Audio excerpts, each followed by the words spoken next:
우리 인생 여정에서 참 이렇게 가을을 애타게 기다려 본 적이 없습니다. 이 무더위 때문에. 그러나 이제 추석을 앞둔 이틀 앞둔 이 거룩한 주일, 우리는 가을을 맞습니다. 추석, 한가위, 중추절, 추석, 가을추, 저물석, 중추, 버금중, 가을추, 가을입니다. 우리에게 가을을 주실 우리 하나님을 찬양합니다. 많이 힘드셨습니다. 이 거룩한 주일을 지키려 추석임에도 불구하고 하나님의 전에 나온 우리 성도들에게 우리 창조주 하나님께서 예비하신 복과 은혜가 충만히 임하시기를 축원합니다.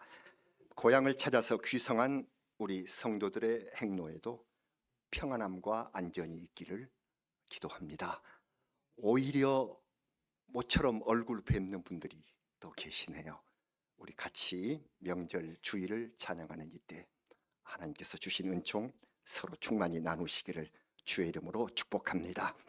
가을을 맞은 우리 모두에게 주신 하나님의 말씀이 오늘 우리가 같이 봉독한 시편 19편입니다. 참으로 시의 적절한 말씀, 지난 여름 내내 펄펄 끓는 폭염으로 달구었던 태양을 잘 표현한 성경 말씀을 오늘 우리가 읽습니다.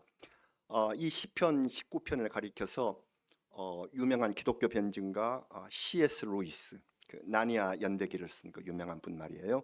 이 C.S. 루이스는 이 시편 19편이야말로 시편 가운데 최고의 위대한 시다, 그렇게 평가를 내리고, 그리고 이 세상에서 가장 훌륭한 서정시 가운데 하나다, 이렇게 해석을 해놓고 있습니다. 무엇 때문에 이 시가 그 작가를 이렇게 감동을 시켰을까요?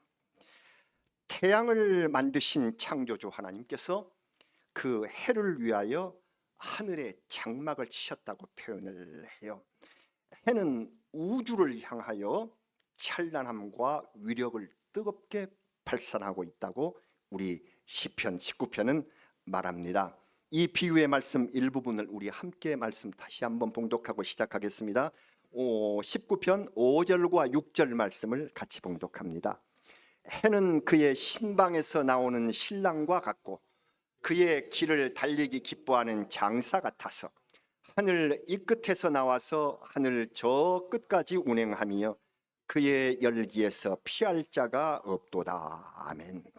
마치 든든한 신랑 같고, 해를 보시면서 든든한 신랑 같다고 생각이 드십니까? 신랑 같고, 우리 신랑도 다 그랬죠. 힘 있는, 멋진, 그리고 능력 있는 힘센 장사 같은 태양이 하늘 이쪽에서 떠올라 저쪽까지 운행할 때 그 뜨거움을 피할 사람이 없다, 이렇게 표현을 합니다. 이것이 하나님의 위대하고 따뜻하신 우리와 가까이 임하신 위대한 창조의 힘입니다. 여름 날씨가 너무 더웠을 적에 우리는 태양을 원망하기도 했습니다. 폭염과 열대야가 한 달을 넘겨 역대 최장 기록을 써나갈 때 해가 잠시라도 좀 사라졌으면 좋겠다, 이런 생각까지 솔직히 해보았습니다. 극한 폭염의 위세 앞에 태풍도 오다가 힘을 못 쓰고 없어져 버리지 않던가요? 그렇게 소멸해 버릴 때는 태양이 미워서 오히려 태풍을 응원했던 그런 기억도 있습니다. 기상청이 처음으로 폭염 백서라는 문서를 만들어 이 상황을 재난이라고 규정하기도 했습니다. 내년이나 그 이후로 더위의 피해가 더할 것이다 하는 경고를 우리가 받았습니다. 그러나 생각합니다. 막상 태양이 열기를 발산하지 않는다면 어떻게 될까? 곡식도 익지 않을 것입니다.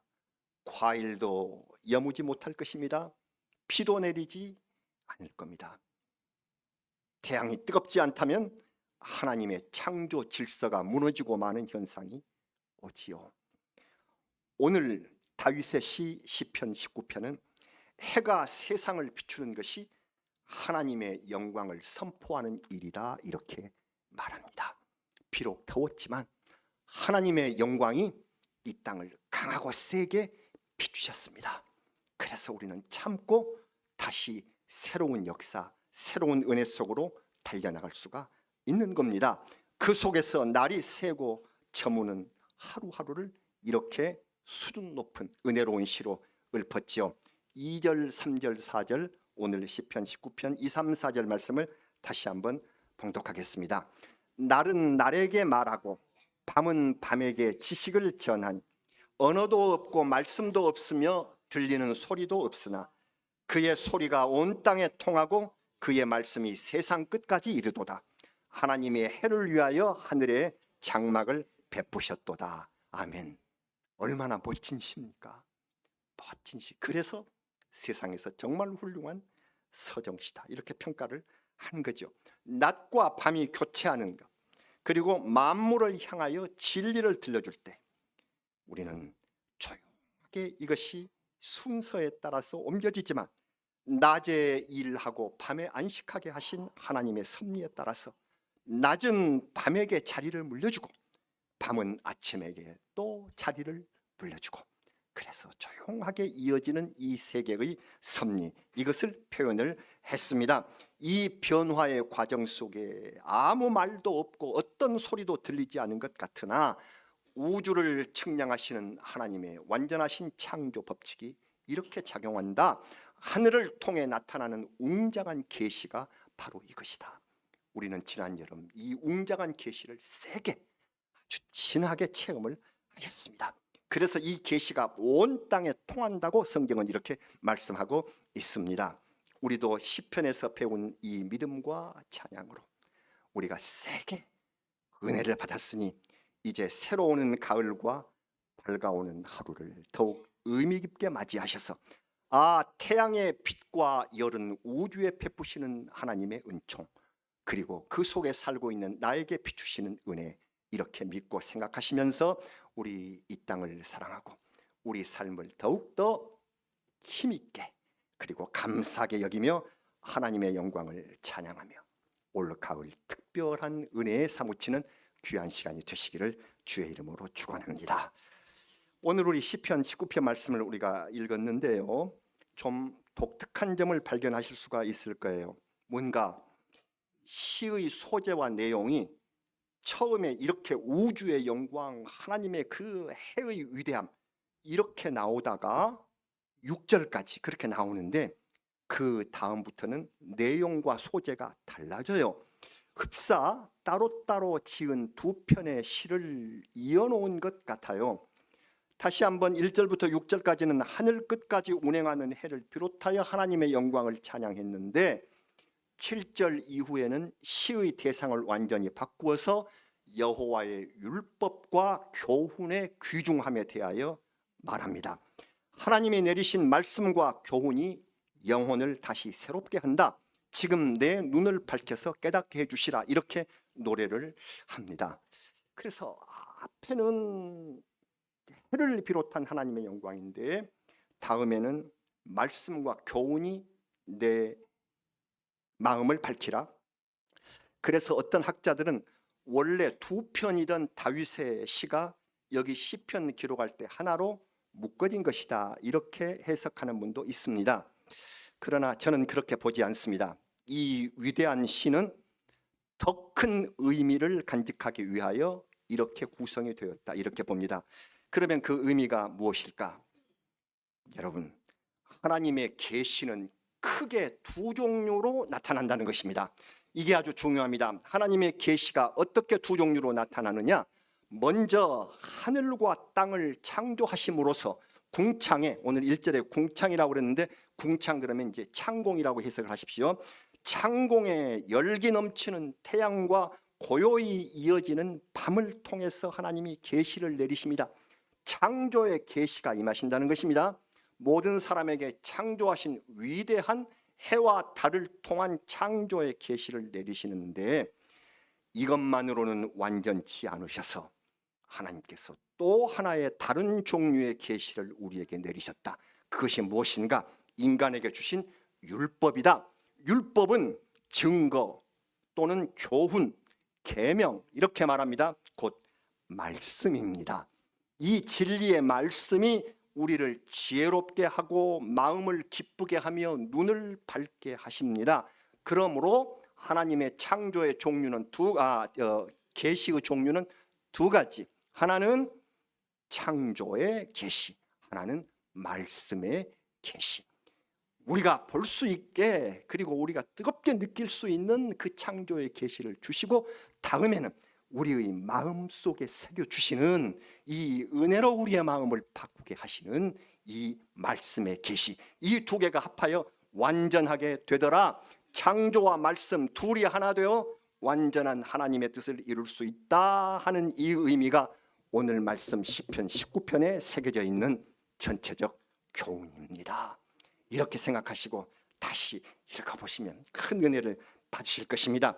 그러니까 하나님께서 인간에게 주신 말씀, 이것은 창조와 비교할 만한 가치가 있습니다.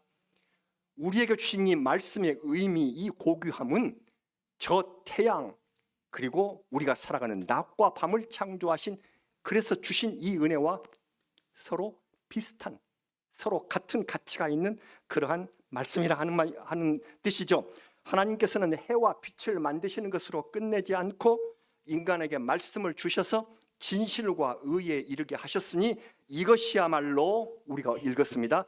금보다 더 가치 있고 꿀보다 더 달다라고 하였습니다. 우리가 외우고 있는 그 유명한 구절이 여기 있잖아요. 우리에게 창조물을 주신 것뿐만 아니라 우리에게 말씀 주셨는데 이 말씀이 어찌나 감사하고 귀하든지 그 유명한 구절이 여기 있네요. 다시 한번 오늘 19편 9절과 10절 말씀을 봉독하겠습니다. 여호와를 경외하는 도는 정결하여 영원까지 이르고 여호와의 법도 진실하여 다 의로우니 금 곧 많은 순금보다 더 사모할 것이며 꿀과 송이꿀보다 더 달도다. 아멘. 아멘. 정말로 그렇습니다. 하늘 아래 돈으로 살 수 있는 그 어떤 것보다도 좋고 값진 것이 하나님의 말씀입니다. 말씀입니다. 이것은 하나님이 주신 이 태양과 낮과 밤과도 바꿀 수 없는 이렇게 귀중한 것, 이 진리를 오늘 또 주고 계신다. 그런데 그 다음 성경을 읽어보면 이 의로운 말씀에 어긋나는 것이 12절에 있는 내 허물, 숨기는 허물, 남들 보이지 않게 이 마음속에 가지고 있는 허물, 이거 저 크고 영광스러운 하늘과 대조해 보십시오. 어둠 속에 숨기고 싶은 내 허물은 얼마나 부끄럽고 못난 일인가를. 사랑하는 여러분, 가을이 오고 추석 명절을 맞이하게 됐습니다. 하나님께서는 해를 만드셔서 믿음직한 신랑같이 힘센 장사같이 우리 곁에 두시고 여름을 보내게 하셨습니다. 이제 시원한 계절로 돌리셔서 해와 함께 창조하신 둥근 달 아래 풍성함과 평안함을 느끼도록 하십니다.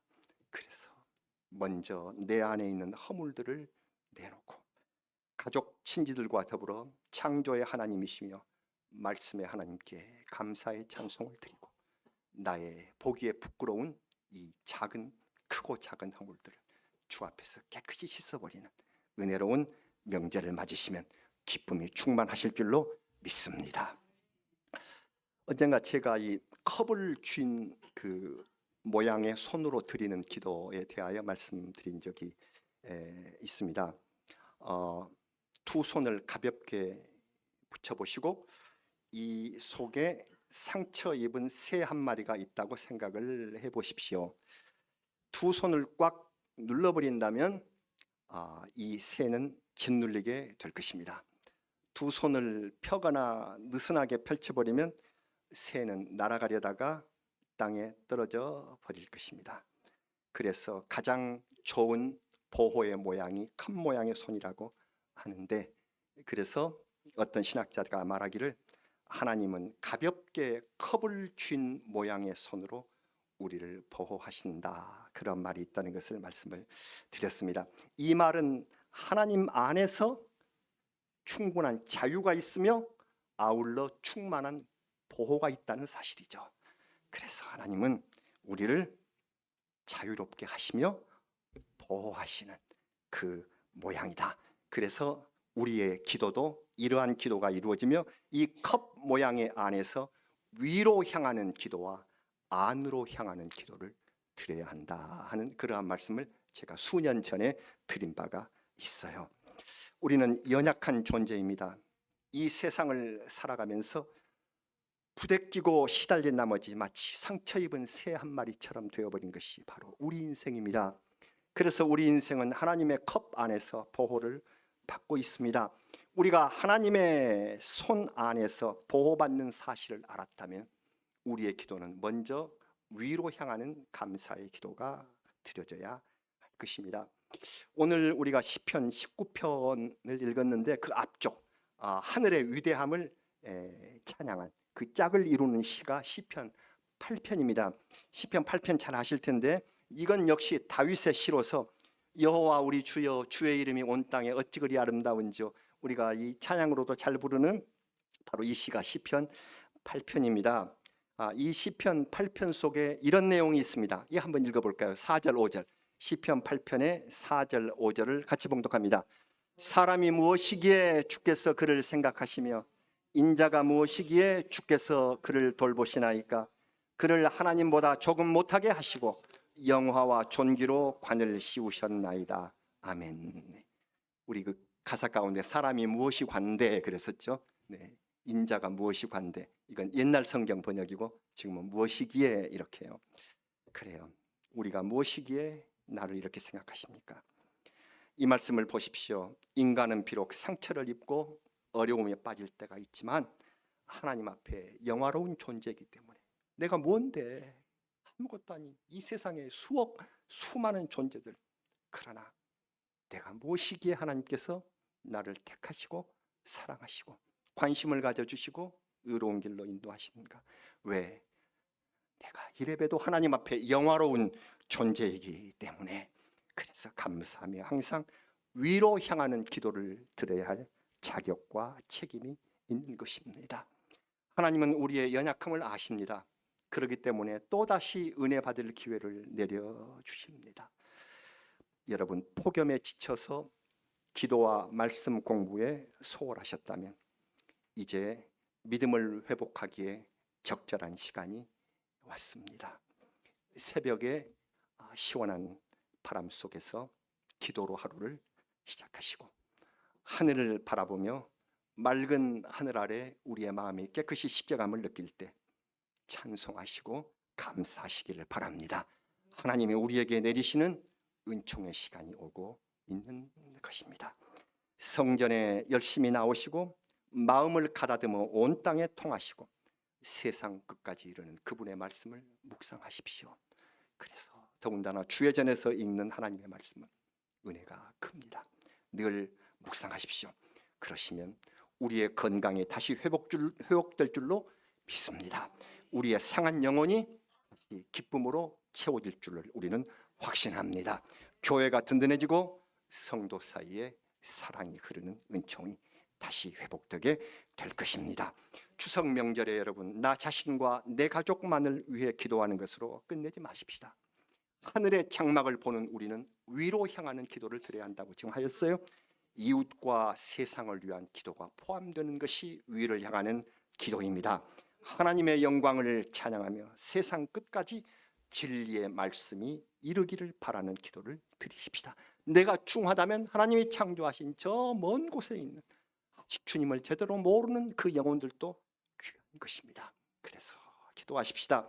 이 나라가 이념으로 갈라지고 전쟁이라는 말이 아무렇지도 않게 사용되고 있는 이때에 다툼과 분쟁이 속히 해결되도록 우리 기도드려야 할 것입니다. 코로나가 다시 유행하고 각종 질병이 만연하고 있습니다. 위험을 무릅쓰고 힘들게 사역하는 선교사들을 위해서 기도해 주시기 바랍니다. 전쟁이 그치지 않는 지역의 평화를 위해서 먹을 것이 부족하여 허덕이는 이들에게 내가 도움이 될 수 있는 것이 무엇일까? 그런 사람이 되기 위한 기도를 드려야 하겠습니다. 하나님께서 만드신 우주와 지구, 그리고 이 땅을 사랑하며 각종 위기를 극복해내는 인류가 되기 위하여 기도하며 솔선해야 하는 사명이 우리에게 있습니다. 이 기도의 제목이 위로 향하는 기도입니다. 주님의 품속에 있는 나는 위로 향하는 기도를 드려야 할 책무와 사명이 있다. 이것을 기억하시기 바랍니다. 컵 모양의 기도에서 마지막으로 다른 하나는 안으로 향하는 기도다. 이 기도의 중요성을 우리가 깨닫습니다. 원죄를 지니고 태어난 인간, 우리가 태어날 때부터 이미 죄가 있어서, 그래서 이 원죄에다가 그리고 살아가면서 또 다시 죄를 더 범하게 되는데, 이것은 원죄와 구별해서 자범죄라고 하죠. 그래서 우리는 원죄가 있고요, 인류의 조상 아담과 하와가 저지른 이 죄과를 안고, 그리고 거기에 자범죄, 내가 또 죄를 범하면서 살아가는, 자기 스스로 죄를 짓는다는 자범죄, 이 죄의 종류는 매우 많습니다. 우리는 여기서 이 중요한 말씀 한 구절과 대면하게 됩니다. 오늘 19장 시편 19편 읽으시면서 이 대목에서 마음이 걸리지 않으셨어요? 다시 한번 19편 13절 말씀 우리 봉독을 하겠습니다. 또 주의 종에게 고의로 죄를 짓지 말게 하사 그 죄가 나를 주장하지 못하게 하소서. 그리하면 내가 정직하여 큰 죄과에서 벗어나겠나이다. 아멘. 자범죄 중에서도 고의로 짓는 죄를 가리켜서 고범죄라고 말하기도 합니다. 자범, 내가 스스로 죄를 짓는데 고의로, 고범죄. 고범, 이 죄의 원래 뜻은 이 고자에가 주제넘는 건방진 오만한 이런 뜻이 들어있어요. 하나님 앞에서 뻔뻔하게 짓는 죄를 말합니다. 사람 앞에서 아주 이 얼굴 감추고 짓는 그런 죄를 말합니다. 죄인 줄 알면서도, 잘 알면서도 저지르는 그 오만함 때문에 하나님께 용서를 받기가 참으로 어려운 죄가 바로 고범죄입니다. 어떤 사람들은 이 고범죄를 가리켜서 짐짓죄라고 그렇게 말하기도 합니다. 짐짓죄, 죄의 이름이 아니라 짐짓이라는 말은 부사인데, 짐짓이라는 말의 뜻은 이렇죠. 마음은 그렇지 않으나 일부러 고의적으로 그렇게 죄를 짓는다는 것입니다. 어떤 일을 빤히 알면서도 시치미를 뗄 때, 그때 우리가 쓰는 말이 짐짓 모른 채 하다 그러잖아요. 짐짓, 알면서도 시치미를 떼는 것을 짐짓 모른 채. 그런데 짐짓죄가 있다는 거예요. 이웃과 성도의 아픔을 알면서도 일부러 외면해요. 모른 채하고 짐짓 죄를 범하는 것이 표본인데 성경에도 나와 있습니다. 히브리서의 말씀 한번 찾아보죠. 히브리서 10장 26절입니다. 같이 읽겠습니다. 우리가 진리를 아는 지식을 받은 후 짐짓 죄를 범한 즉 다시 속죄하는 제사가 없고, 짐짓 죄가 속죄하는 제사가 없군요. 그래서 이 짐짓 죄를 범한 즉, 이 죄를 풀이하면 의식적으로 모른 채 하면서 계속 짓는 죄라고 할 수 있습니다. 이 일부러 알고 짓는 죄는 예배와 제사를 통하여 씻을 수가 없다, 이렇게 말씀을 하고 있습니다.